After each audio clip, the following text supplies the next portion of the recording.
नमस्कार, आप देख रहे हैं कलम न्यूज। हनुमानगढ़ जिला मुख्यालय पर खोली गई 3 इंदिरा रसोई 10 सितंबर से हो जाएंगी बंद। संबंधित ठेकेदार ने नगर परिषद आयुक्त को दिया अल्टीमेटम और लिखित में भेजा पत्र। 10 सितंबर को तीनों रसोई बंद कर दी जाएंगी। आपको बता दें कि राजस्थान में आमजन खासकर गरीबों के पेट भरने के लिए 20 अगस्त को पूरे राजस्थान में इंदिरा रसोई की शुरुआत की गई थी। इसी कड़ी में हनुमानगढ़ जिला मुख्यालय पर 3 रसोई शुरू की गई थी। यह तीनों रसोई उन स्थानों पर खोली गई थी जहां पर पहले से ही जन सहयोग से रसोई चल रही थी। इंदिरा रसोई खोलने में ताकि इंदिरा रसोई की व्यवस्थाओं को करने में किसी प्रकार की कठिनाई नहीं हो, तो अब जिला मुख्यालय की तीनों रसोई को 10 सितंबर से चलाने के लिए संबंधित फर्म ने हाथ खड़े कर दिए हैं। नगर परिषद को लिखित में कह दिया है कि हम रसोई नहीं चला सकते।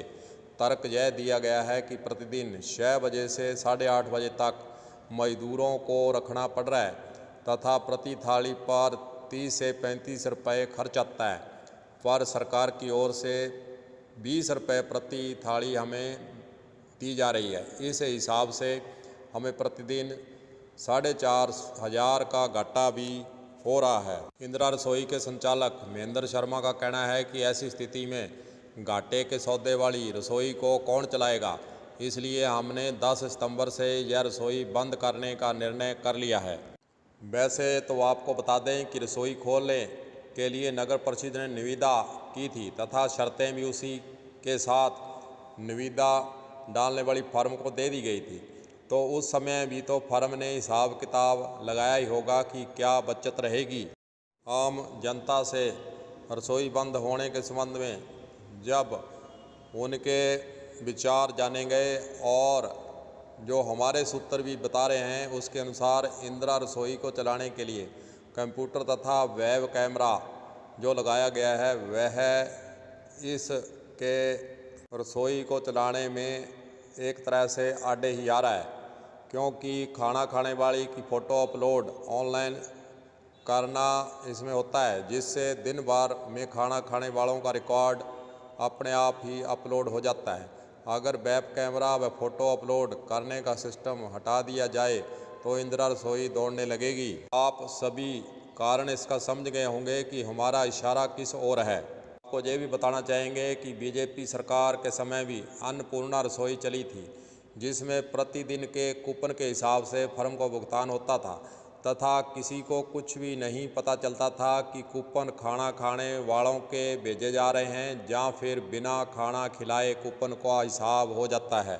इसी की तर्ज पर इंदिरा रसोई लेने वाली फर्म ने भी हो सकता है कि यह प्लान दिमाग में बिठाकर काम शुरू किया होगा, पर इस प्लान को वेब कैमरा चलने नहीं दे रहा है।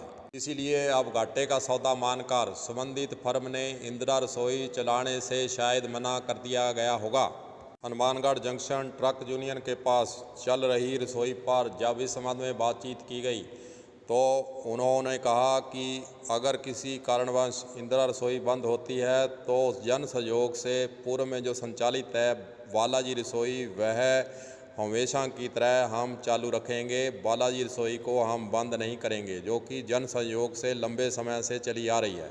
अब देखने वाली बात होगी कि क्या सरकार प्रति व्यक्ति जो 20 रुपये, जिसमें 8 रुपये खाना खाने वाला और 12 रुपये सरकार अनुदान के रूप में देती थी और रसोई चलाने वाले को 20 रुपये प्राप्त होते थे, और प्रति व्यक्ति प्रति थाली जो खर्च माना गया वह 35 रुपये से ऊपर राशि तय की फर्म के द्वारा मानी गई है। क्या सरकार अब अनुदान के रूप में दी जा रही राशि में बढ़ोतरी करती है या फिर इंदिरा रसोई पर ताले लगा दिए जाते हैं? यह आगे देखने वाली बात होगी। कलम न्यूज़ के लिए गुरदेव सिंह सैनी की रिपोर्ट।